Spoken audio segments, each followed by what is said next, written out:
করেছেন শরীফুল রাজ ও শবনম বুবলী। না, আপনি ভুল শোনেননি। জানা গেছে চলতি মাসেই তাদের 4 হাত এক হয়েছে। পরিমণিকে ভালোবেসে বিয়ে করেছিলেন শরীফুল রাজ। কিছুদিন যাওয়ার পর তাদের সংসার জীবনে দেখা দেয় চরম অশান্তি।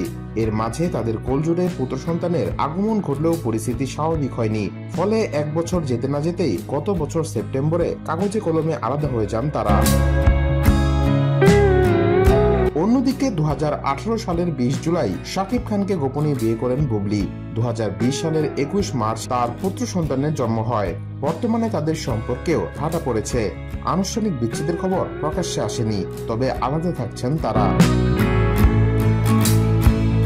এদিকে নতুন খবর হলো গেল 13 মে বিয়ে করেছেন রাজ বুবলী। উইকিপিডিয়া এই তথ্য জানিয়েছে। তবে এই তথ্য শতভাগ সত্য বলে দাবি করা যাবে না, কারণ যে কেউ এই অনলাইন তথ্যকোষের তথ্য সংযোজন বিয়োজন করতে পারেন। সম্প্রতি মুক্তি পাওয়া দেয়ালের দেশ নামে একটি সিনেমায় অভিনয় করেছেন রাজ বুবলী।